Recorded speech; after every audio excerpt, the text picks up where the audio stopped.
At Golfdom, the 2025 golf season is here. Yes, that's right. Maybe not outside your frozen window with snow and ice, but in your hearts and in your minds. It's here and alive with you thinking about that upcoming winter trip. It's here as you say, man, I think I need a new travel bag. Let me give a recommendation. The Sun Mountain Club Glider Meridian. Best damn travel bag I've ever owned. It glides with you from terminal to curb and more. Go into Golfdom and get the latest in gear for your golf season. How about some high-tech thermals to get you through a few rounds on a 45-degree day in the DMV? Or maybe the golf season means getting ready to stock up on ammunition for the upcoming season. Go into Golfdom, shop for the right golf ball for your game, and then load up enough to make it at least through 4th of July. So just like the season of the Capital Golf Gang is here, so too is golf season at Golfdom. Get into any location in the DMV, Tysons, Rockville, and Annapolis, or shop online at golfdomgolf.com. Or wherever you go, look for the worldwide golf logo and get the best for your game.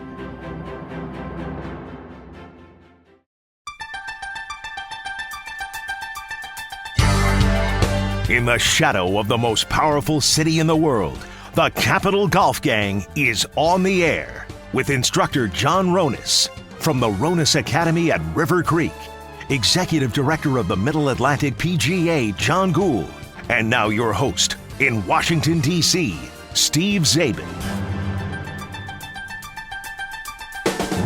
It is a snow flurry day in the middle of winter in the DMV. More snow is coming, but I got good news, gang. 50 days to Magnolia Lane, Augusta National. It'll get here eventually. Everyone says it'll be here before you know it. And I'm always like, I don't know. I see it coming from a long ways away. And I keep waiting and counting the days. It's a long time coming. How we doing today, everybody? Mr. Ronis, how are you? Very good. Glad that we're going to dodge this major winter storm, Really? get a little dusting. How is River Creek holding up in terms of the winter, and the rain and the snow and the ice and the rain and the snow and the ice? I think the golf course is very happy that there's less ball marks and things like that. Okay. All right. Very good. John Guhl, still meeting season for you with the Middle Atlantic? Yeah, absolutely. Had a few canceled this past week with snow. One tomorrow in Charlottesville, and they're getting decent amount of snow, so we're going to postpone that till next week. But yeah, it is what it is. Like you, glad we're getting a dusting, even though my kid's school is out of school. No way. But they're graduate. Stafford, They're college now, right? So it's not. But the county, the county doesn't mess around. Postponed for the threat of a dusting. Wow. Yeah. All right, buddy, good to have you back after your excellent adventure in the desert. We're going to hear all about it at the Waste Management. Good to be back in this, terrible to be in 74 degrees and perfect. Come back to that. Cloud in the sky and come back to 20. The photo you sent, the sky was so blue. I was so jealous. Yeah, the weather this year out there at the Waste Management, they made up for several years that were a little sketchy. Yes. So They there got you a go. good one here. Mr. Guhl wins the prize for perceptiveness today in that he noticed that I have embraced my baldness fully. I'm not wearing a golf hat this week for the first time ever. And I got the old, what's left of my hair down to the nubs, Buddy Christensen style. Yes. Do you appreciate this, buddy? Because you've been going with the clean milk dud look for a while now. Yeah. I'm going to need some tips and tricks from you how to further maintain and just get this thing nice and shiny. I'm full of experience there. You are. You got some product for me? How long have you been? Up too for you guys You're, too. well, you're high and tight in the I'm back. tight, But you got great hair. Yeah, See, right. You got great We can hair. If I trade. had your hair, I would never do this. This would be a crime against humanity. But as I like to say, if you ain't got it, then don't have it. If you ain't got it, then don't have it. I would like to know I'm on some the of the path tricks, to you buddy. too. Like, how do you That- what does it take? so It's not at just a some point- razor and cream, is it? Yeah, pretty much. I can't remember when I just started absolutely just shaving it, but shave 2 or 3 times. Now I've got one of these, Skull shaver. Yeah. Yeah, I got one of those. Works And really well. It does not get down to the same as a shaver. No, but it won't it's fine. cut But you I open. do that, yeah. And I never really had issues with that. But He is so smooth that I don't know if I he's mean, going that to is have a problem.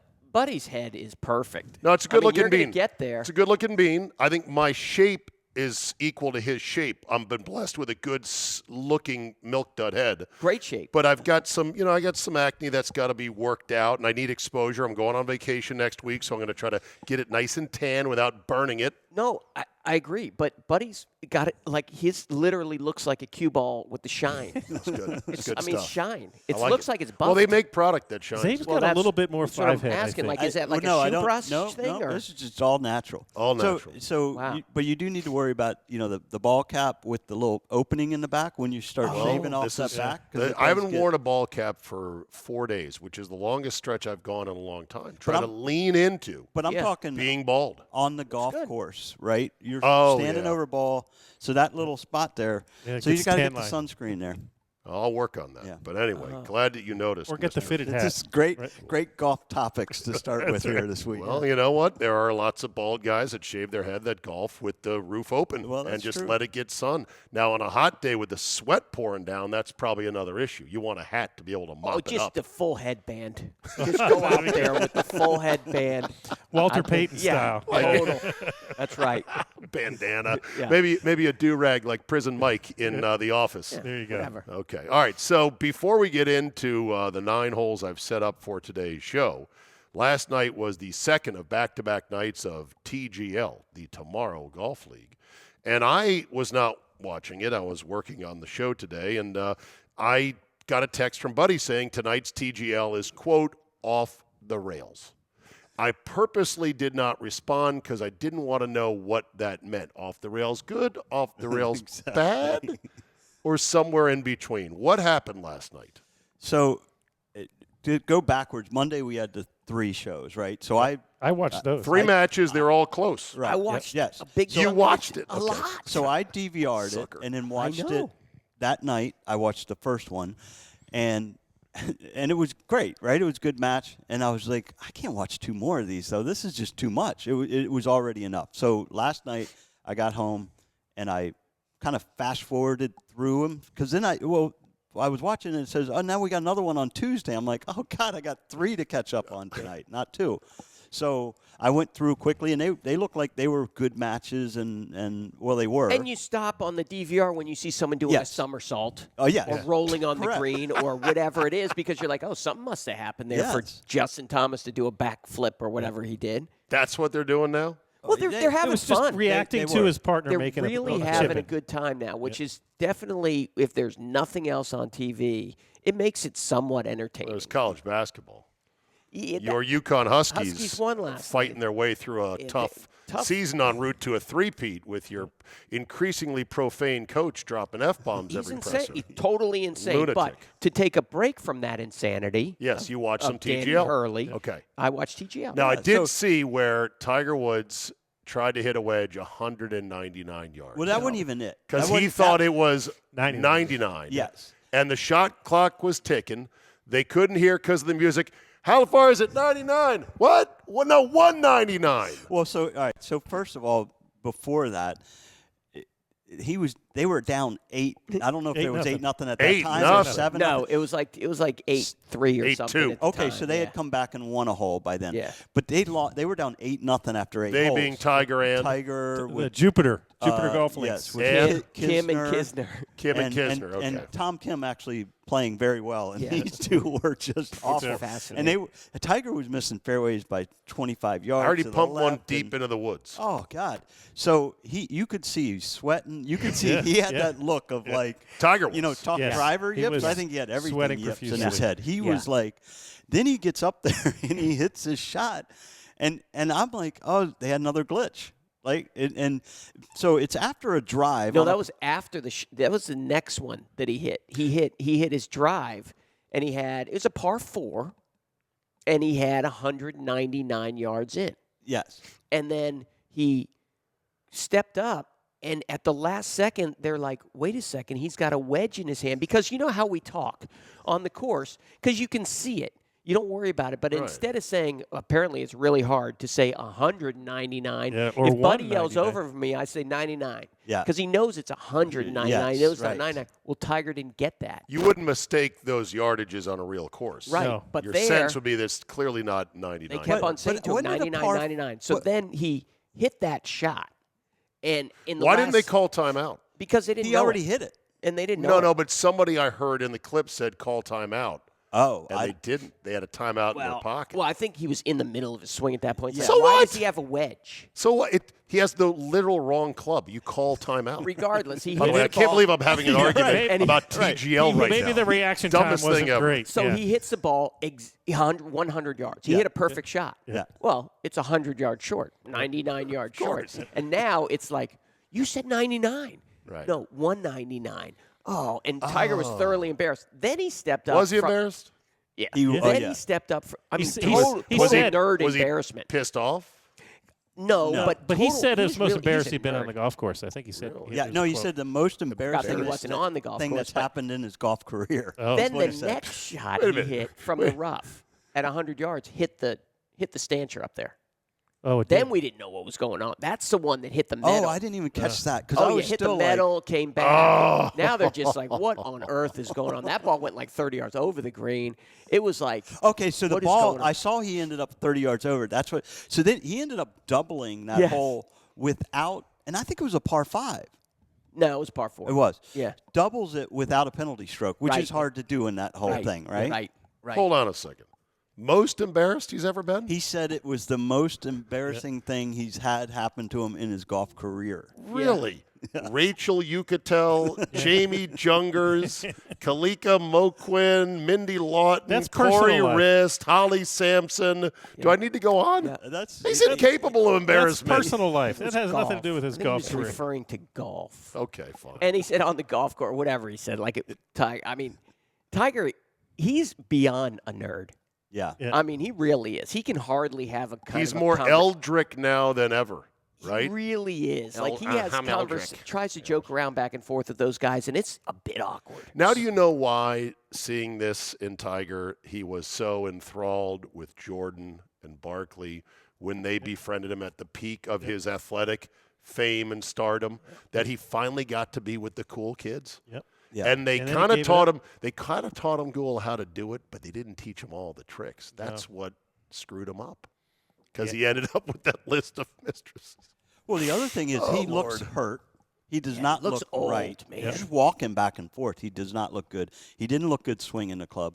I don't see how he could be planning on playing in the Masters in 50 days No. after watching what he Well, did. he's gonna They gut said he it might play out. before then too, because we talked last week. Yeah. When's he going to play next? And they He said said he's the something about him playing in one. I forget which Maybe one. he said. Bay Hill, but All right. he's not going to do We'll hear from Tiger coming up here in the show. Let's get to it. Hole number 1, Aberg-MG, as in OMG. This guy is going to be a force. It's like he was created in a lab. 6'3", lean 195 or whatever they list him at. Maximum ball speed, maximum club head speed, perfect swing, that Swedish mentality. Talks like he went to Texas Tech University for 4 years. What a player he is. Wins the Genesis at Torrey Pines. What, to you boys, was the most impressive part of that? Well, the 3 birdies in a row when he was down. What was he down 2 or down? No, Okay. he's been down 4 at the time.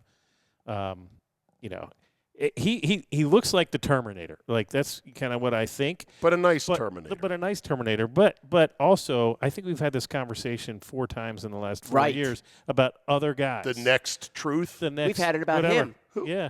Okay, who else have we dubbed as the Hovland? next truth? Hovland I never was- dubbed him the next truth. When he was winning That everything. goofball. I don't know. We've had it. I know we have. Yeah. Whether I can recall Spieth them was all. the last guy that I recall thinking was the truth. No, there was one other that was definitely. Well, if you can't think of him, he must Yeah, not right. have been that height. I'm thinking.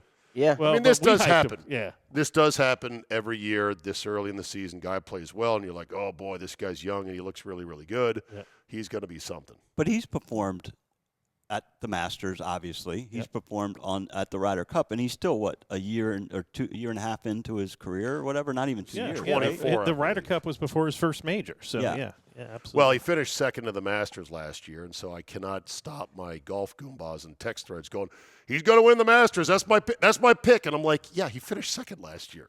Like, what are you going out on a limb here, making him your Masters pick? Like, okay, great, bro, cool.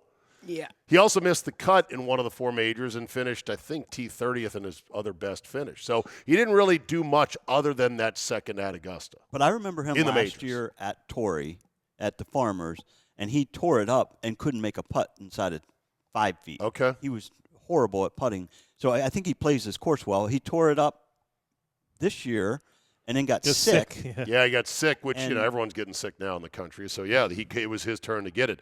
Here's a graphic I want to show you, though. The drive on 18 was incredible. Just piped it down the middle. 185-mile-per-hour ball speed, 306 carry, 318 total, dead center of the fairway, plus 0.2 strokes gain on that single shot, longest drive on 18 in the 4th round, and it was game over. Even though he blasted a 5-wood too far onto the back of the green and had a very challenging 2-putt, which he made, to make the birdie to secure the win over Maverick. Well, McNeely. he does also have the longest drive in TGL history. I'm not sure you're aware.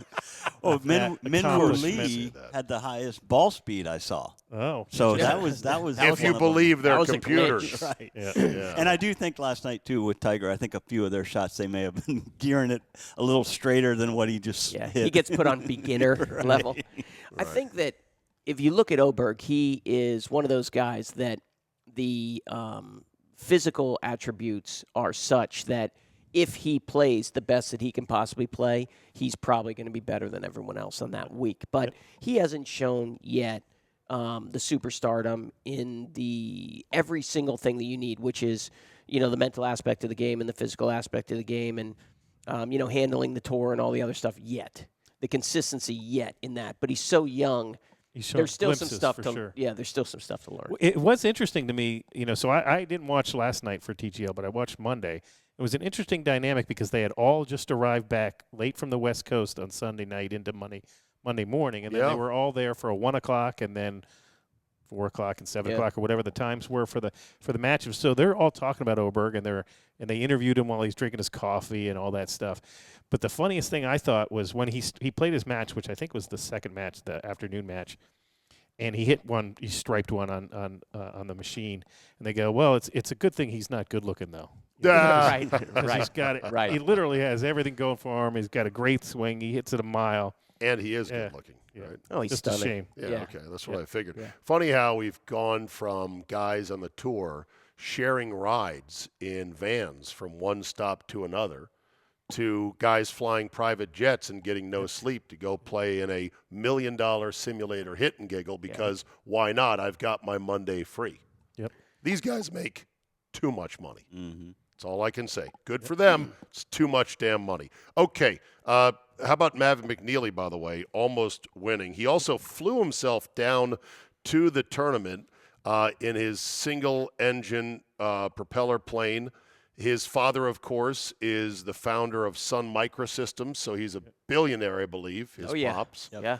But, somebody took a shot at Mav McNeely, with a video of him on social media getting into his plane and flying it down there like, well, yeah, it must be nice if I never had to worry about money in my life and I had a billionaire dad. And his dad chimed in and said, look, he's earned everything that he has right now in his golf career, and he's paid for it himself, and you should take no shots at a kid like that because he's earned it. That's what sports are all about. You can't buy your way into most sports. So it doesn't matter who your father is. Ultimately, you can't buy your way into a sport. You can buy yourself a little bit in, but then the you can competition probably buy yourself weeds you into out. junior golf. Well, how about this? Yeah. You can buy yourself into exposure, but you Right. can't get there just by buying it. How about this?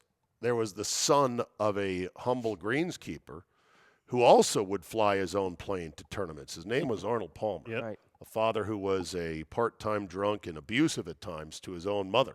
And, made decent money at Latrobe Country Club, but was not – he didn't grow up as one of the kids. He couldn't play on the course. Yep. So just as a point of comparison. And there's something to be said, too, of, like, having that lifestyle. You've kind of got to overcome that to get that grit and that grind that you need to be a Especially golf. top. Yeah. Yeah. Like Riddick Bowe once said, it's hard to get up and start running in the morning, training for a fight at 5 a.m. when you're waking up in silk sheets. Yeah. Right. Right. You kind of want to stay there. I don't know. Let's ask Ronis. What do you think? Oh, those are Yeah. Egyptian thread count, Yeah, 800 thread count cotton. They're very nice. I got them on sale. We're done with Torrey twice this year. Yep. A number of people have said, look, I just don't feel the need to watch TV golf from Torrey Pines, despite the beautiful views, for twice in a single year. How do you guys feel about it as a TV venue to watch? And have you played who has played the course? I have not. I have walked the course. I've not played it. I played it once right after they redid it before the U.S. Open. And? It was, I remember it being, I mean, this is 12 years ago or maybe longer.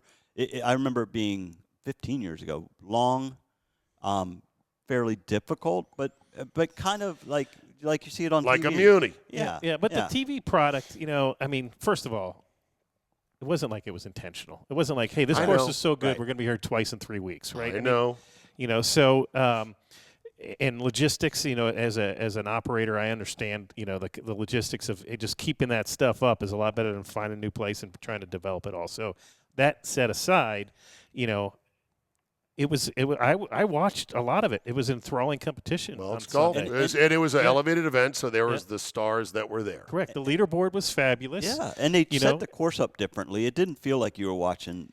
I mean, the views, yes. Yeah, but like only the way the golf course was. apparently because of the weather, they finally got rain. They basically weren't able to cut the roughs very much, if at all. So so that made it different. But I don't know. I barely watched it the first time, but I watched it the second time. More the second time because there's better players. Correct. Yeah. Fair Exactly. enough. Okay. All right. Tiger the Uniter, hole number 2. Tiger took his turn in the booth as the tournament host to talk to Jim Nantz and Trevor Immelman about a number of things, including what his plans are for playing this year. Let's go ahead and take a listen. Tiger, what about for you? Goals for you when it comes to this year, competition on the tour, the majors? What are your goals? Well, my goal was to play more, and I haven't played. So I got to work on that. This process was unexpected, so I'll get back after it and look forward to playing some of the bigger events. People have no idea how much you've been working on the state of golf, trying to get things resolved. What can you tell us where we are at the moment? I think we're in a very positive place right now. We had a meeting with the president. Unfortunately, I had some other circumstances that came up. But Jay and Adam, they did great during the meeting, and we have another subsequent meeting coming up. So I think that things are going to heal quickly. We're going to get this game going in the right direction. It's been heading in the wrong direction for a number of years, and the fans want all of us to play together, all the top players playing together, and we're going to make that happen. Okay. What do you think? I think the game's been heading in the right direction for the game. last few years. The game is different than they the don't tour care about level. the game. Yeah, correct. The tour level, the PGA Tour has also been headed in the right direction for the last. Now it needed this disruption to make it get in that direction, but I think it's headed in the right direction. Don't begrudge anyone for making money if someone's going to give it to you. So, I mean, it's just the way it is. Now, are we at the point anymore where people really care about a number of people coming from the LIV Tour and playing on the PGA Tour? I think we're past that point. I think it's unfortunate that we're past that point, but I think we are. Should we get the limited people in there that people do want to see back in there? Yeah, but we're going to have to wait till the money contracts are out. So it's still, I think, going to be till the end of the year. Yeah, I'll believe it when I see it is what I reacted to there, because they have told us they're close for 2 years now. It feels like, and yes, him meeting with the president and the president being a golf fan, I don't know if that helps or not. One of the players said as well. The positive to that is that he can tell the whatever the Saudi Arabian sheik or whoever, tell your underling to make this happen. That's what they. His Excellency. Yeah. Yasir Al-Rumayyan, to you, sir. Yeah, whatever his name is. Or to those who report to them. Correct. We don't have to call him His Excellency, right. although I'm sure he is. Excellency. I'm sure he is excellent at that. So, Buddy. Well, yeah. Tiger was pretty definitive there. Like, he was surprisingly, very bullish on this thing getting done. So, maybe this will happen. It'll be interesting, though. You said they're making too much money right now. Are they going to get this back together and then tone down the money? Or are they going to get back together and go the other way? Hold on for that. I got more coming in the next slide here. But yes, the money is going to be an issue. You know why?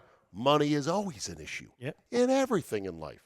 So Get used to it. well, right, but there's still a fight coming, I believe, on this. Tiger was also asked, is not included in this clip. So Nance said, so do you think by the end of this year or sooner? And Tiger said yes, and yes, meaning possibly one or the other. That's what they're saying, Guhl. I'll believe it like you when I see it. And I kind of want the PGA Tour to turn their phones off and just let live. They are. They're just stringing live out right now. Beautiful. I hope so. They are not. Just let them keep stringing swimming. and stringing and spinning and spinning. The PGA Tour has gone from such the lower hand to such the upper hand, and Monahan's no dummy. I mean, he's a Boston boy who's not going to let this go without winning. So they know where they are right now. So they've turned off that phone. Good. I want Liv to have to go, God, we've got to sign Brooks. And we got to sign Bryson to 2 new deals for hundreds of millions of dollars. I think that's when it folds back in. Well, we're coming up on 1 year from now, basically. Exactly. So let the squeeze begin. Right. Okay, that brings us to Rory, the second most important person in the game right now, and that will change because nobody is forever, and he's one of the 2 guys that is there. I got 3 minutes here to play from Rory because it's all good. And the headline that I put on this was everybody benefited, quote unquote, and then I add sorta. I'll let you understand why I said sorta. PGA Tour, you left. We have all benefited from this. And I've been on the record saying this a lot. Like, we're playing for $20 million prize fund this week. Like, that would have never happened if Liv hadn't come around. Yeah. First stoppage of play here. The sponsors didn't benefit. No. They had to pay twice as much money for a diminished product. And some of them have cried uncle and they're out. Yeah. So that's number 1. Number 2, Rory, the fans did not benefit. Nope. So maybe broaden your perspective when you say, well, we all benefited. All the players did at least. Yeah, all the tour players. So I think everyone's just got to get over it. And we all have to say, okay, this is the starting point, and we move forward. We don't look behind us. We don't look to the past. We just, whatever's happened has happened, and it's been unfortunate. But reunification, how we all come back together and move forward, that's the best thing for everyone. So, like, if people are butthurt or have their feelings hurt because guys went and whatever, like, who cares? Like, let's move forward together, and let's just try to get this thing going again and do what's best for the game. Do you think that part is complicated? From my viewpoint, no. Yeah, sitting on your pile of money and equity, it's not. I think it's complicated at all. So how does it work from your point of view? How do you envision, if this deal goes through, the game coming back together? So I think, like, you have to go.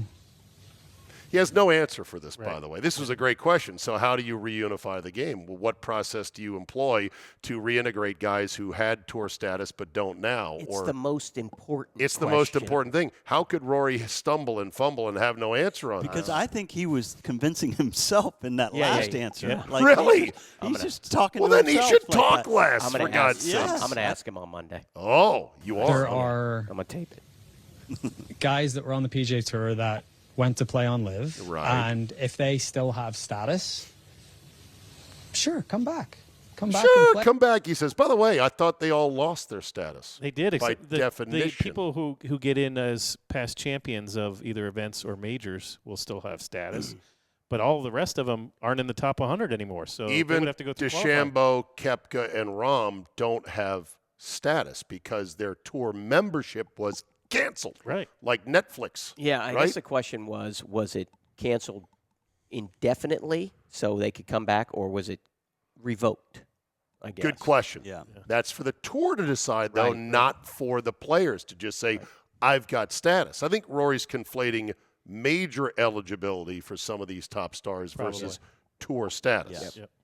Hey, like, for us that all got equity in this tour, having Bryson DeChambeau come back and play on this tour is good. Yeah, not everybody got equity. Yep. 20 guys got it. Right. And some of those 20 guys stink right now. And what if you're 100th on the list right now? DeChambeau comes back, and now you're 101, and you're not exempt next year. Damn straight. Or 105 or 106 because a handful of guys And come what back. if you were to overlay him talking about the same thing from a year ago or 2 years Oh, ago? that's the Whatever that biggest was. part. If it's between this and Liv, I'd quit golf, he said. Right. Do I? I think he should have the ability to earn equity. But I think what we have been given equity in this tour as a, I guess, quote unquote compensate, like for being loyal in some way or I guess. Yes, exactly. But I think these guys coming back, I think they should have the opportunity to earn equity, which I think will happen with, there's going to be these recurring equity grants every year. So I think they should have the opportunity to earn it, but I don't think they should be given it right away. Yeah, absolutely. Yeah, and sure, providing he value to the enterprise. Roy, how did you come to peace yourself personally with this idea?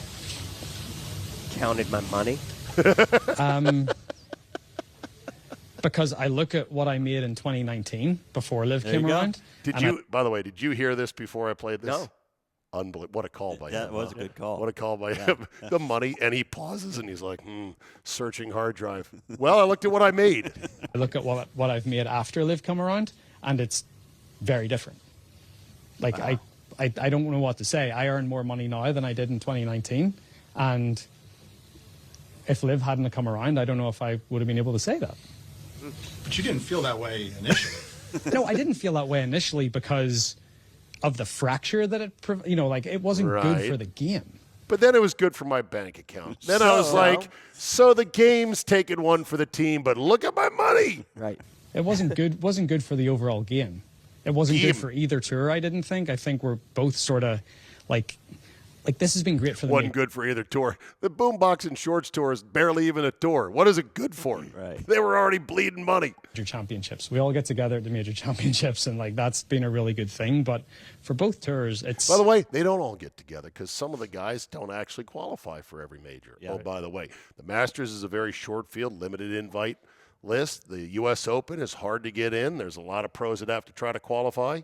Same thing for the Open Championship. The PGA is pretty much exclusive to PGA members. I mean, come on. It's unsustainable. It's unsustainable. And I think that's where, I was opposed to a lot of it. I was opposed to 54 holes. I was opposed to, the team concept in some way. But, when you sort of remove yourself from it a little bit and you look at the overall picture, we've all done better because of this. The players on the PGA Tour had more leverage than they ever had to go to the tour and say, we want this, we want that, we want whatever. But at the same time, I regret some of those decisions too, because it put the tour in a place where they were stretched financially and they sort of had to, look at taking money from elsewhere to try to compete. So they're still stretched financially. It's a niche sport that the tour was running within the boundaries of what was possible, mostly thanks to Tiger's popularity that rose the sea level for everybody. Yeah. Tiger's gone now. That's enough of Rory. All I can picture. Oh, go ahead. Who wants the first crack? Go ahead, John. All I can picture is Phil Mickelson nodding his head.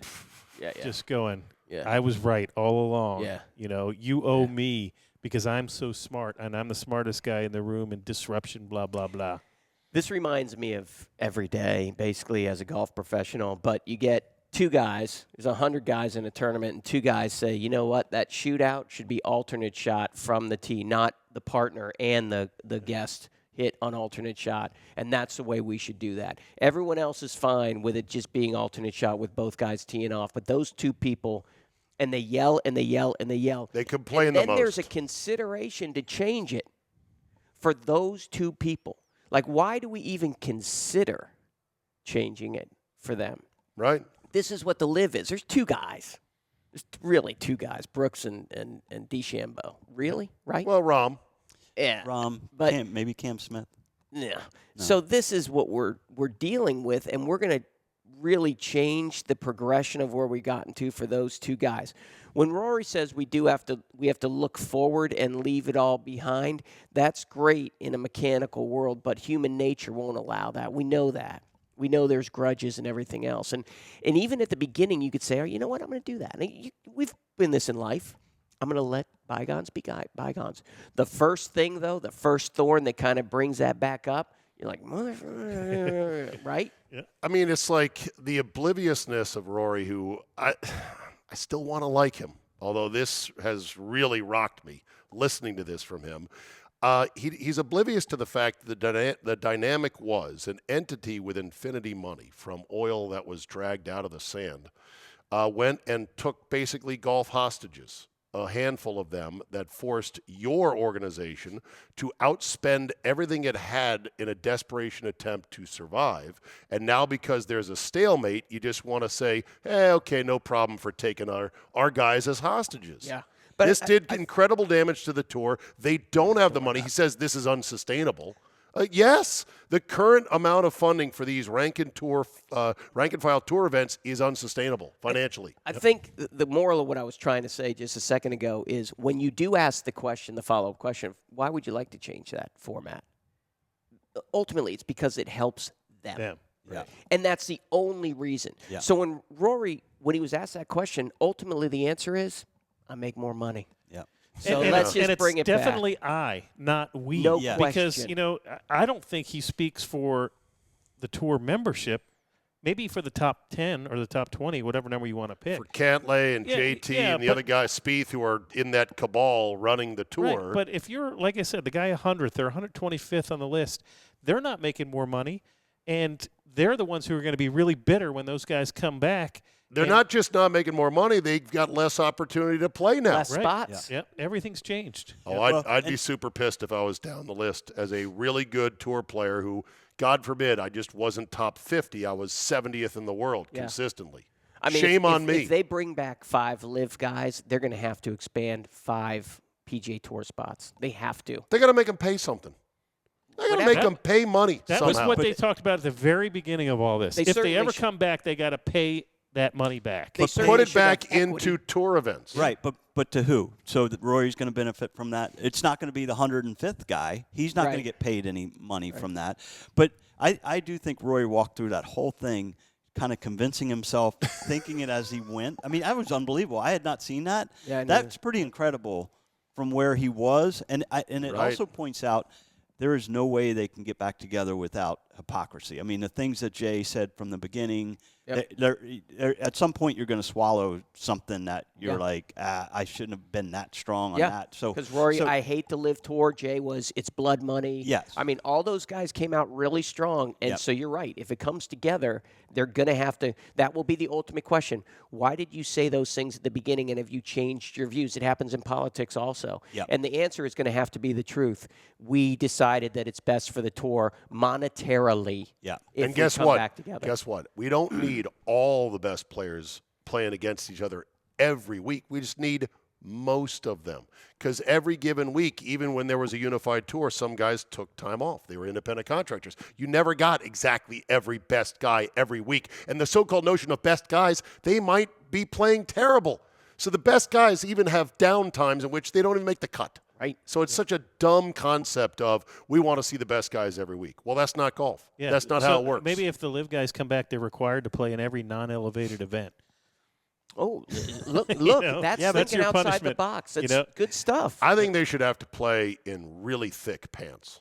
I mean, no shorts as penalty. Thick pants, maybe jeans. Play them in jeans like the whole year. Civil War soldier uniforms. Yes. How about everybody else plays in silence, but they have earphones on, blasting loud music. Not wrong. Because that's what they're used to. Too loud. And it's, But the other point with this that you mentioned at the beginning, Tiger saying this has not been good for the game. When the game, it's been good for the game has had some really good things. The game is your local club with their Tuesday night men's women's league. It's golfdom. It is all kinds of things. The game is not just the tour. That's another conceit of these guys. Yeah, they think they're the game Rory of golf. Took none of that into consideration. And they didn't control. As you said, the sponsors who are definitely had real problems with this. I mean, look at our organization, the PGA of America. We were paying $12.5 million for the PGA Championship purse. I don't know, 3 or 4 years ago. Now it's like 19, on the way up, and that essentially comes out of his pocket and my pocket. Yeah. Mine from the section, his from a member, because we got to create that $7 million out of somewhere. Yeah. Well, and that's the thing. How many times were the CEOs of Rocket Mortgage or Wells Fargo getting beat to shreds in their board meetings, going, why are we wasting this money on a golf tournament? The ROI is not there. They're like, no, we believe in it. It's good. And now this is going to happen. We'll see. We'll see more to come.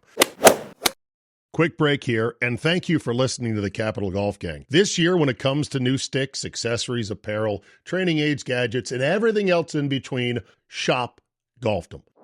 Look, anyone can sell you a new driver, but is it the right one for you? Lots of opinions on Reddit threads about golf equipment, and hey, maybe some of them will fit your game. Not me. I trust the pros at Golfdom, who are hands-on with the latest in equipment and more every single day. Guys like Matty Ballspeed and John the Mad Scientist in their fitting studios. Dan the Man Hartman, Monty the Shoe and Shirt King over in apparel.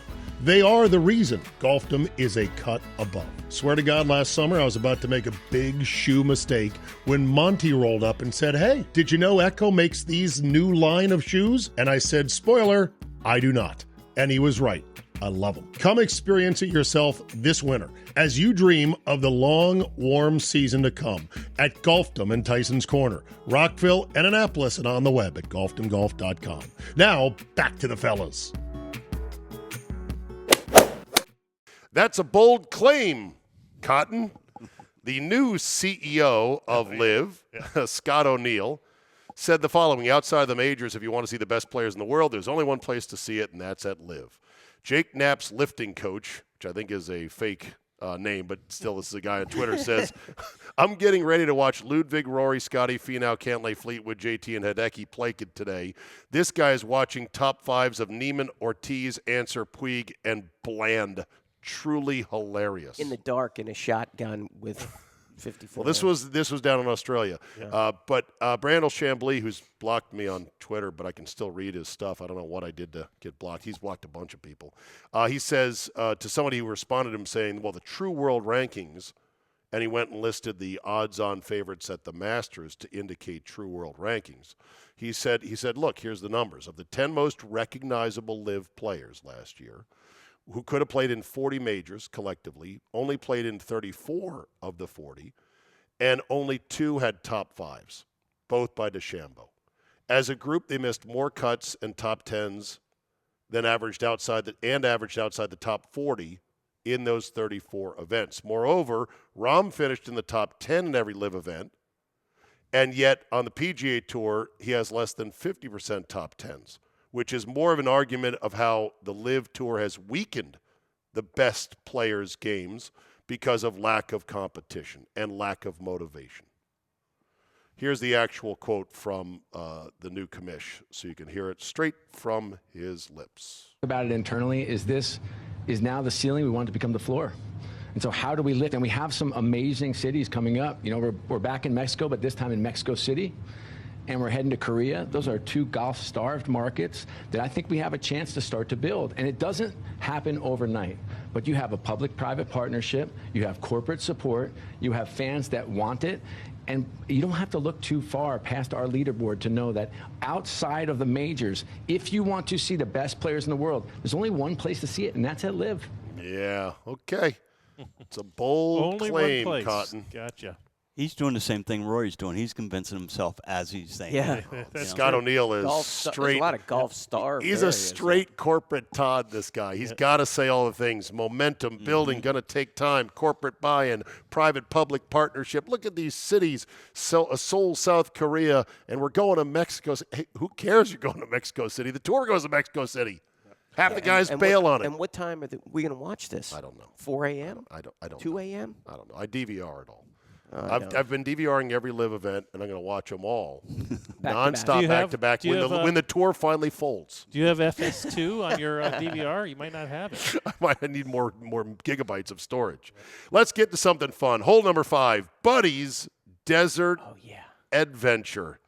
Buddy, you were a caddy at the Waste Management Pro-Am for your boss? Yeah, at Worldwide Golf? Yeah, new owner, Ted Shin, was playing. I was out there with Cool Clubs just for a few days doing some meetings. Cool Clubs is one of the owned subsidiaries of Worldwide Golf. It's a high-end fitting studio. I saw the operation out there in Scottsdale. It's amazing. Yep. It's next level. It's even more involved than the fitting studios here at Golfdom and Tyson's. These are excellent fitting studios, but if you really want to go even further, there's another level. There is, but what we're trying to do, what we are doing is use their R&D and their data, bring it to a lower level. And bring it to all our stores. Level. So that's really what we've been working on top of, trying to advance what they're doing there, which is really, really great. So I was going to be in Scottsdale. Ted called me, and he was playing with the CEO of Ping, which is John K. Solheim, who's the founder's grandson. So third generation of Karsten Solheim. And Alan Solheim, who is his uncle, so founder's oldest son. Okay. Not his father. His father actually walked around with us, was the previous CEO. Question, did Ted have a set of pings to play with? Oh, yeah. Oh, good. Does he play pings? Of course. Plays, as far as you know. As far as you know. He's got the quickly. So Ted got into the golf business 3 years ago, and now he's got the executives deal of he's got a set for everybody for when he's going on trips with anybody. So he's got every brand. Oh yeah, nice. But anyway, he does play ping a decent amount, if not all the time. I don't even remember. But excellent clubs. But he played with John. So he called me and said, "Hey, they just told me I could have my own caddy out there. Do you think one of the Cool Clubs guys would want to do that?" And I was like, "One of the Cool Clubs guys? I'm doing I'm that." right here is what you told him. So I think he was pseudo not wanting to ask me without, but I was like, did he think it was beneath you? No, he didn't want to ask the question that might say no, so he asked it a different way. I think he just. But he should have. I think you're right. I think he thought at first it might be a bit insulting. He should have done what Judge Smales did. So what are you doing, Danny, on Saturday afternoon? Right, exactly. Nothing. Why don't you go wash my car? Mow my lawn. Mow my lawn. Yeah. So anyway, and he may not have thought I was going to be in town by that time. Anyway, so I'm 100% in. So we went there Wednesday morning. You see the pictures. I mean, the weather was, and I think it stayed around the same way all weekend. We teed off on the 10th hole, so got the backside. Who were your first. playing partners? Who were the pros? So we had Matthew Pavone for the first 9, the French dude, and then he's a ping guy. Okay. And then Maverick McNeely. Oh, you did? The second Nice. 9. So that's Maverick there with his brother caddying for him. Okay. And they were obviously all over TV last weekend. And so the two of them played. So the format was pars automatic. So they're trying to get guys to pick up and move on. And it's a shamble. So you hit your drive and you play from there. Except for the tour pros played their own ball. Okay. And they were practicing a little bit. For the most part, just played their own ball. Pavone eagled 17, had a couple birdies. He played birdied 18. And then McNeely, I think he birdied 3 of the last 4, holed out for one really terrible shot he hit on our 7th hole or so. Pulled it on a par 3, 30 yards left of where he was aiming, and then holds it out from there. Walks away with birdie. Wow. So then he sticks it on 9, our 18th hole to he hit a couple that were unbelievable. So anyway, the pros played well. The amateurs, got to do their little shambo thing. But the Eric Lang we played with. Eric Anders Lang, who does a really good YouTube channel, has done a lot of good content online.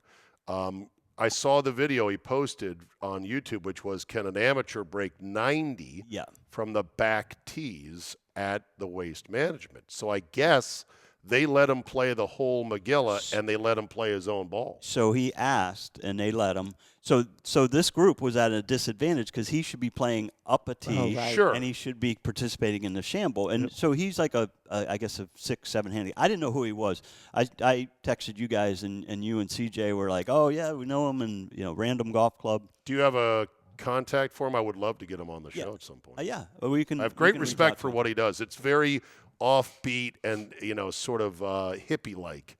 Very mystical, which is great. Did you guys use his drive at all for the? So wait, all right, to ruin his YouTube, did he break 90?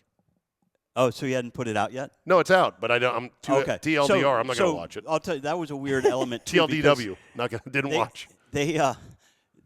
He had his own crew, 2 content guys everywhere. So you just kind of want to stay out of their way. You're trying to stay out of the tour pros' way. So there's raking bunkers, taking balls off the 30 yards right of the fairway. My guy was doing once in a while. Did he break 90? So Eric gets up there and he had a 5-putt on the last hole to break 90. So yes, he 3-putted. Oh, 5 double putt. He, no. He 3-putted. He had 5 putts to break 90. We asked him, "Are you going to break 90?" He said, "I could 5-putt this now and break 90." Okay. So he did. He played.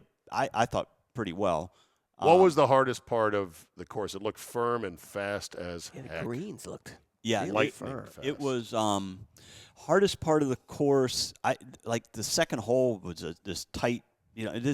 There was a stretch on 2, 3, 4 that looked really tough. Skinny. I mean, again, I'm just carrying the bag and then throwing the ball down the fairway. So they're playing from good spots. So, but that 15, 16, 17, 18 was unbelievable though. Walking through that tunnel. Let's get to that video here. This is of you guys. I think we have a chance to start to build, and it doesn't happen overnight. But you have a public-private partnership. You have corporate support. You have fans that.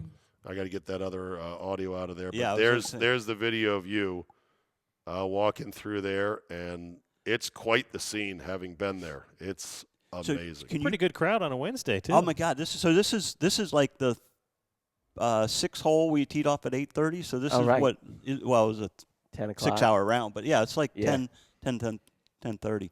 Do you have the one with Pavone with the music? Can you hear it? Oh, I might have to pull that one up. You want to? I do have that one. You can hear this. Listen to the music being played. Let me fish it out here. This is straight from you, right, buddy? Yeah. So I was more impressed with 17 and 18. The fact that they're like all enclosed. Oh, I sent it to the group. It was in the group text. See. You guys are going to have to keep talking while I'm looking here. So looking back on 17, have you guys been there? No, I've no, but I've seen it a million times on TV. 17 feels like it's kind of a downhillish to the left. Does that feel that way to you guys? Yep. It's straight, dead straight, and uphill. I was blown away by that. Yes. Oh wow! No, it definitely doesn't feel like that. It And then feels like there's they bail water. out to the right. There's water on next the to left. it, so how you wouldn't even think about downhill mentally. All you're doing is looking like if I pull it, I'm in the water, and if I, so that's why I think they play that they play it right to left. But it's and that's a stadium dead, as well. And so it's stadium all down the side, and then you got the water behind, so they don't have it. Then you walk up to 18, and that's enclosed from the right side of the fairway all the way around back to the water. Wow! And you can look back down and see 17 down the fairway, and it's that Can't whole find setup, it. And that's sorry fine. about so that. you can hear the music when Pavone's hitting, and this is a tour pro out there. Now again, it's pro-am day, but it's like this music that the thumping. It was like it would throw you out of rhythm if you catch it at the wrong. And he hit it. And then the crescendo of the song kicks in, and you're like, "Thank God!" The beat drops like you're in the club. Yeah. So anyway, it was and then you hear that probably 6 to 8 holes. So in front of us was Michael Phelps and Justin Thomas.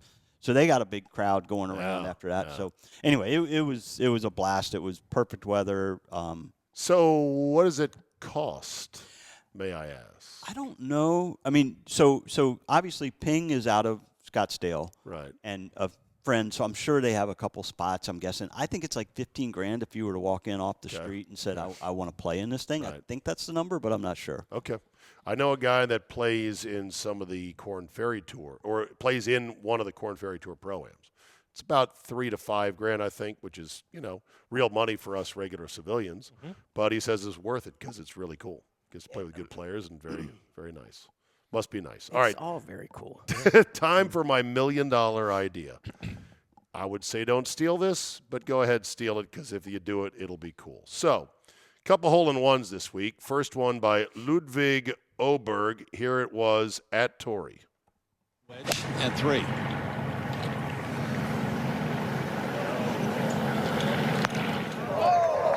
Bring it right back and in. Ludwig.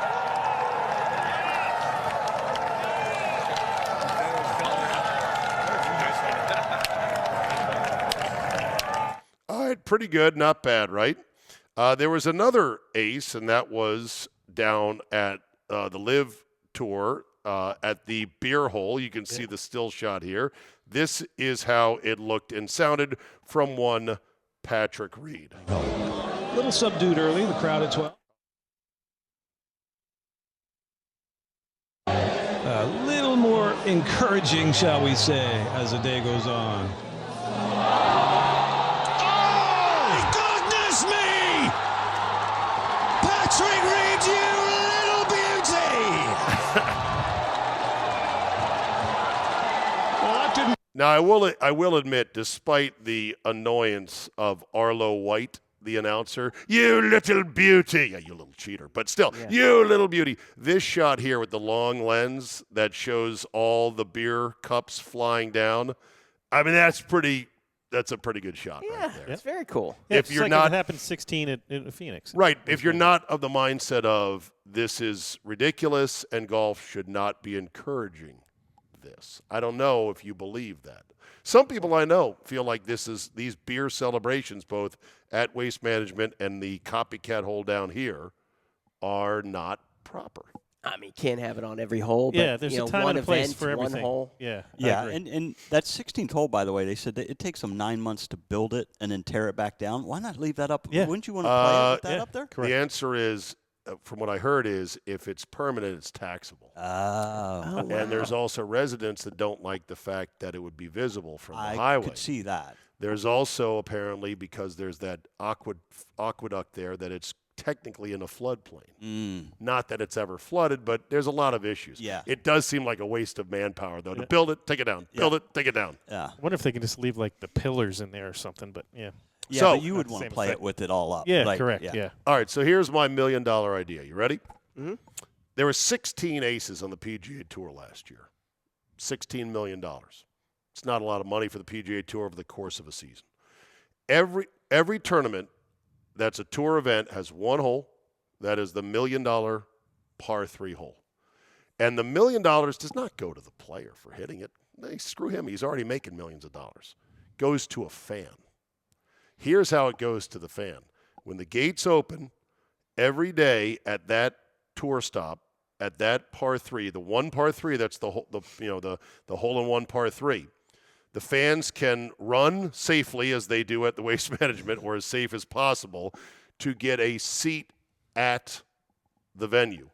They then choose fans by a random lottery. They get a ticket, like a bakery counter ticket, as they arrive at the hole, and they draw a number out of there, and a guy goes, B47. And you get assigned to each player. So there would be, for every player that comes up, there's one fan that if that player hits a hole-in-one, the fan gets $1 million. And you have a big king's throne sitting right behind the tee that the lucky fan gets to go down and watch his guy see if he can make a hole-in-one. I love it. And it doesn't even cost $16 million. It's Ronis, insurance. Ronis, you're looking at me. Where does that come from? That comes from the P.T. Barnum in my brain. I want to get in there. Promotions, baby. It's all about promotions, engaging the fans. How cool would that be, buddy, that every tour stop has one hole-in-one hole. That's $1 million hole for fans, and you have to earn it with sweat equity. Be up at 30, run out to the hole with your buddies, be lucky, get the ticket, you get a guy. Boom, when that thing finally hits, The guy's in the king chair. He's getting poured with champagne. He's high-fiving the player. Thank you. $1 million changed his life. That would be awesome. It's chump change for the tour. As an operator, I got some mechanical switches I would make for that, but Go I ahead. love the idea. No, Okay. I'm just thinking. This is just a workshop idea. Yeah, you can't have everybody going to that hole and that hole only, which they would do if they had a chance for $1 million. So I would think you get one when you go on the property. Well, there's only 156 tickets a day. Right. If you're a full field, Right, which but they don't even do anymore. I'll draw 156 out of the. Most of these events are 10,000 people a day, or that number, not majors. No, right? you want them sitting in the throne, and you want them doing all that stuff. It would still be cool, though, even if you're not one of the 156, to be part of potentially that excitement, to see one of your fellow hoopleheads win $1 million. Yeah. Okay, hole number 7. Golf training is rubbish? Uh-oh. Charlie Hull said one. this. Gotcha. About a question regarding her training regimen, which she happily puts on social media. You can see her here in full makeup, by the way, lifting them dumbbells, and she looks to be quite fit, despite the fact she does like to smoke on the golf course. So cardio day may be Saturdays, I don't know. But here was her quote regarding golf training. Hold on a second. Again, I got this cross audio. Stand by. Let me get that out of the way. Here we go. Charlie Hull on golf training. What's your number one goal for this season? It's not really a golf course goal. I want to try and get my 5K run down to 20 minutes by the end of the year. Where are you Stop smoking! at the moment? 26. Your approach to that, is that helping you, do you think, with golf at all as well? I don't train for golf. I have zero interest in training for golf. Ooh. I think golf training is a load of rubbish. I just train because it's good for my mental health and it's good for me, and I want to be an athlete. I just don't want to be a golfer. And I enjoy it. It's like a hobby. Do you know what I mean? So that's what I do. Okay, Ronis, I could see you as an instructor already getting an aneurysm thinking golf training is rubbish. I want to be an athlete, she says, not just a golfer. Well, what other sports do you play? Are you good at? Yeah. I actually believe with the kids that I teach that they should go after a well-rounded fitness routine that really would be adequate for all sports. I don't think it should get too particularly golf-oriented. Yeah, but if you're a shot putter and you say, I believe that training for shot put is rubbish, you'd be crazy. No. Because every sport requires a different focus on what do you need? Flexibility? Yeah. Raw strength? Yeah. That statement is somewhere in between? Is overdone. But at the beginning, we're talking about that. Then if there's a certain level of competitiveness that they're going to, then yes, it would be very good to get the experts in the field. And we have some very good ones around here, great ones actually, that can lead you in that direction. There's a lot of golf speed, fitness that I think is legit. That And then- pertains specifically to the golf swing. Having said that, I actually think it's really important that you get involved in a training routine when you're 30 or 40 or 50, because that's where you can really see huge differences and prolonged differences. You're young. But when you get older and you can get a golf-oriented stretching routine and all the other stuff and speed, that's huge. And rubbish. Again, we got good people. Rubbish, Guhl. She thinks it's rubbish. I think what she's really telling us is I'm training for my social media accounts. Instagram. I want to be an Instagram. Correct. Yep. So influencer. after golf is done, or even while golf is still going on, I'm training to look good on the little phone. Well, she's succeeding. Yes, she is. Currently succeeding. She said golf is a hobby. It's no, not. I think she said fitness is a hobby. She said fitness is a hobby. She didn't say golf is a hobby. It's like a hobby, isn't it? Yeah. Let's go back. It wouldn't be a hobby if they weren't to paying the tape on this. Yeah, right. How many majors have you won? I think golf training is a load of rubbish. I just train because it's good for my mental health and it's good for me, and I want to be an athlete. I just don't want to be a golfer. And I enjoy it. It's like a hobby. Do you know what I mean? So she's talking about fitness. I get it. All right. I took her to say that golf was a hobby. I need to spike a ball here. There you go. Good job, Guhl. You win the listening there. So anyway. But it's interesting that just to get, because I'm an English major and every word matters. It's interesting that she separates the fitness and the golf. So the fitness is not a work to improve her golf. The fitness is truly a hobby for mental health. Yeah. To release her. And at the Solheim Cup, the Solheim family was here, and I got to play golf with them, and they said she was up at like 4:30 in the morning working out.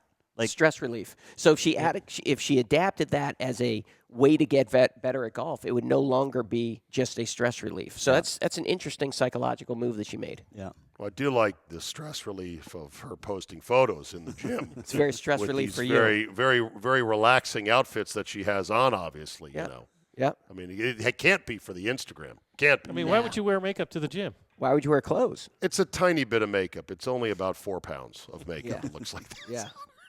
I don't know. I'm still, you know what? I'm still Charlie Hull positive. I still like her, no, but I think she's great for the game. But I'm like, okay, come on now. Full Swing and Chill. Full Swing season 3 has been greenlit. Let's take a look at the trailer. Full Swing, let's do it. Season 3. I started watching Full Swing. It's great. You don't have to say that. Right here. It's awful. This has been the season of Scotty Scheffler. Best player since Tiger Woods, maybe. Question is, who can challenge world number 1? Bryson's been sort of a villain character. I was one of Bryson's biggest haters. There was some worry had he broken golf. No one's ever tried this. Absolutely roasted. Rory's got some genuine momentum. The question is, can he win his first major in a decade? Everyone's phones just start blowing up. Rory's divorced. The Netflix hammers are following me right now, so... I've struggled with trying to be the best golfer, the best husband, the best dad. Some people work as hard as they can, but you don't always get the payoff. This has been the hardest year of my life by far, but I see light at the end of the tunnel. Neil Shipley, the only amateur to make the cut. Tiger just said, hey, nice shot. That's really cool. I'm playing for those memories. Still want to win major championships. I still believe I can.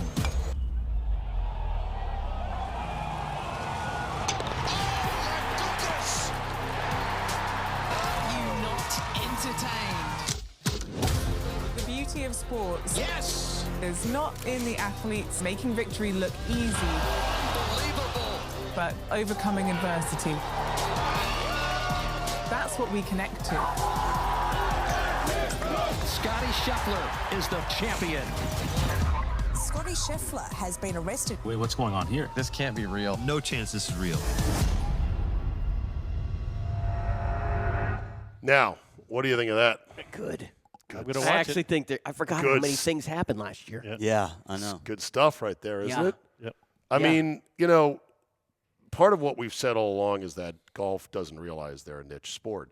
Part of what is filling their head is these wonderful productions that Netflix and what they can do and the way they can present the game and give you access to the personalities has elevated golfers and has elevated the tour in a certain perceptual manner. And that's good.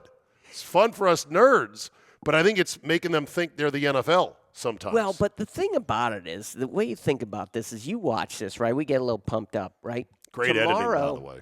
Yeah. Great editing. We're going to watch a Full Swing episode, and we might see a tool that someone uses or a mental tool or something like that. We're actually going to go out on the golf course and try that the next day. You can't say that in football. You can't say that in baseball. Right. You're not going to go put the helmet on and the pads. Pick up a next blocking day, try technique. that out. Yeah. You know what I mean? So in that regard, it does humanize a little bit of the golfers. You know, they're not per se wearing uniforms, and we can try some of those human things that they do and maybe even succeed at it once or twice during the course of the round. So in that regard, I think that's what makes it different. But a lot did happen, though, which was great last year. I forgot about all the Rory Canadian stuff. Open and one. Yeah. On top, The Canadian Open, the bomb to end it, and the Right. security guard tackling Hadwin. It was good stuff. And they got all the footage. Beautifully shot, by the way. I do hope. I just saw, you know, in that thing that, you know, Amanda Balionis is now apparently the expert on golf because she is in every single video on There's every Paige single Spiranak topic. clip in there as well. Okay, well, let's hope that it's not. I mean, I just felt Well, like it was too. it'll be interesting how they frame that because she was in the middle of the Rory divorce thing. Like, You know, allegedly, Rory wins Pebble Beach, and you know, I mean, Allegedly. his wife is in the UK or Jupiter or wherever watching Balionis interview her husband with the rumors that were based.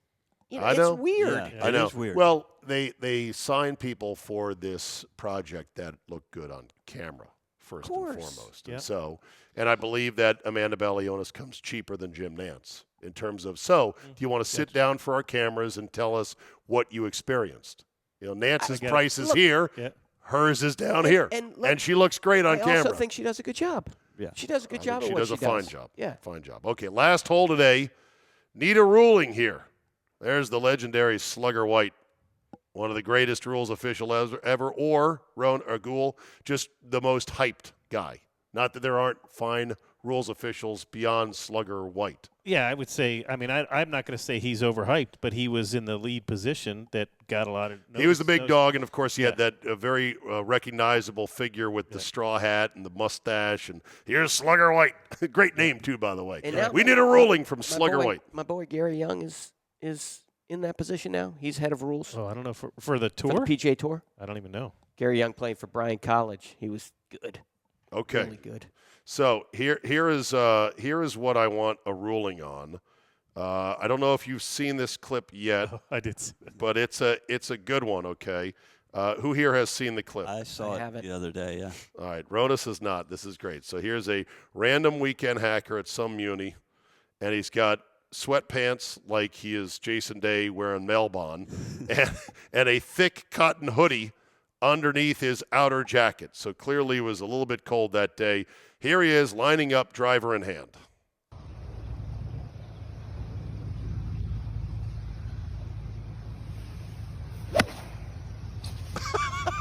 It went in my hood. You see what you did. Oh my God! I'm glad I got that on video because I never would have believed you. What? What? He topped it so badly that it ended up plopping over his head with the backswing. That's unbelievable. And right in his hood. Look at that right there. Didn't even bounce off the noggin. Right. Aside from really considering his life choices and maybe trying pickleball, what is the ruling here? The actual golf ruling, John Guhl. Well, it used to be a penalty to hit yourself. If it hit you or your equipment, it is no longer a penalty for that. So now he's got a ball that is just... Well, hold on. If it's in your hoodie, has it hit you? Yes, it's hit you or your equipment. Yeah, but what about But just... it's not what if it anymore. hits... It's not a penalty anymore, so it's not going to matter. So now just sprint full speed to the hole and then do a handstand. and then shake his hoodie out. out. Quick handstand and then... So wait, what if it hits the bill of your cap? That's the same thing? Same thing. Okay, so any part of your clothing or body. Yes. Okay. But it's not a penalty anymore. It used to be. So now he's just got a ball that is in play because he's teed off with it, but it's not playable. So I'm struggling here now trying to figure out. I mean, I know we would drop it right underneath where he was standing on the tee box. And because it's on the tee box, he would have the ability to tee it. And I'm just trying to think if there's a penalty there. And I don't think there is. No, it's just a stroke. It's just a stroke. It's like if it was sitting on top of a chair. Yeah. And then you drop it under the chair. Right. And then now how you proceed from the teeing the ball. Yeah, I didn't know you could tee back. That's what people know. So if you teed off, hit a tree 100 yards off the tee, and it bounced back and rolled to your feet in the teeing box. Now the teeing box being 2 club lengths back from the tee markers and all that stuff. You can re-tee that ball. You can? Really? I never knew I'd never heard that before in my life. Yep. Oh, man. That's hilarious. That is hilarious. Yep. So, but could he drop and then re-tee? Yeah, he would, right? Because he's standing in the box. He's gonna re-tee from. No, I guess he really has the ability to. Now, what if he? Does it become as soon as it hits your equipment, the ball's dead type of thing? Because like John said, he run. Could he have run? Well, the ball's in motion the whole time. The ball's. Your point there is ball dead. But what I'm saying is, if it hit him and went 15 yards to the left, he's got to play it from where it lies. Got it. Right.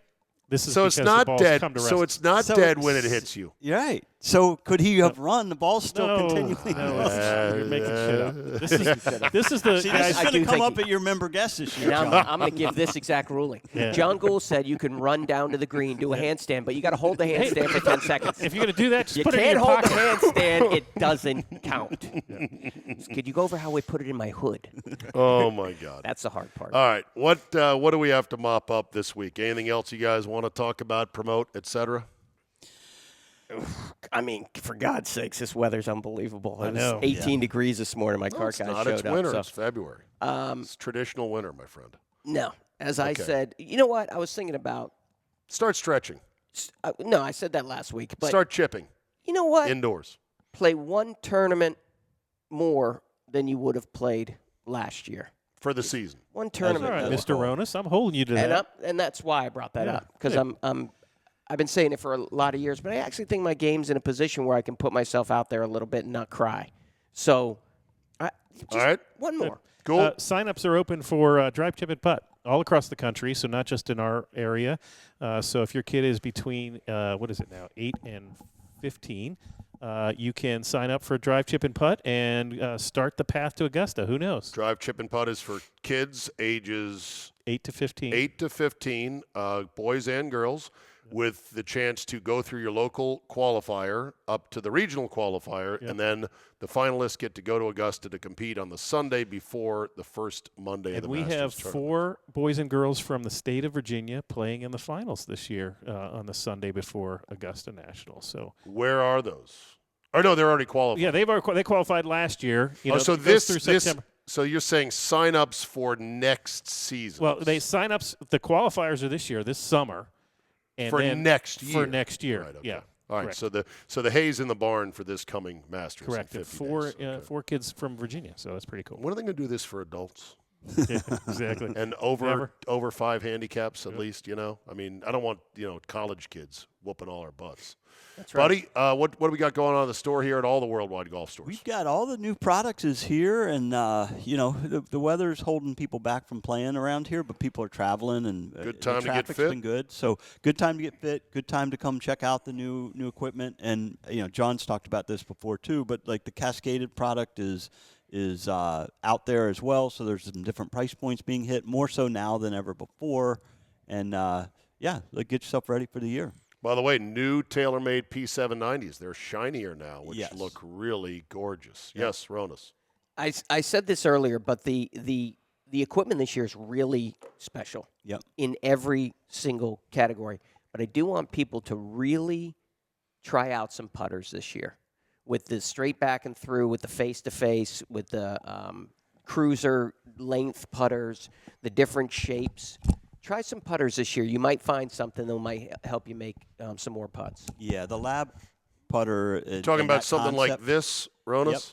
Yep. I'm bringing one down I'm leaving for Florida on Sunday, and I'm bringing down a cruiser. Okay. And I've never used a cruiser, and What's I'm not a a cruiser? mallet guy. It's 38 inches long. It's like what Ricky uses. So it's not a long putter, which cannot be Correct. anchored. It's like a counterbalanced. So you purposely have a couple inches of grip that is going beyond your hands. Correct. To help counterbalance. And it's weighted a mallet, in the butt. and I don't use a mallet. So I'm trying this and I don't have putting issues.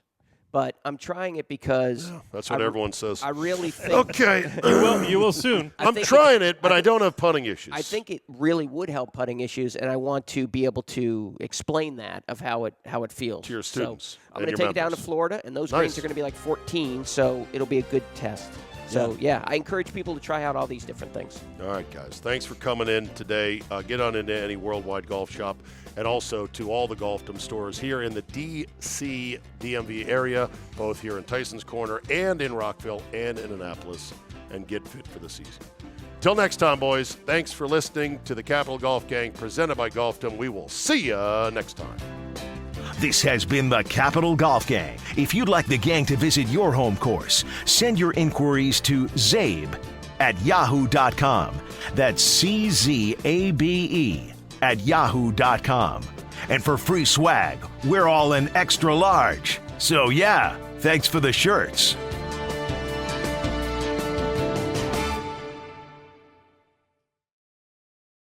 At Golfdom, the 2025 golf season is here.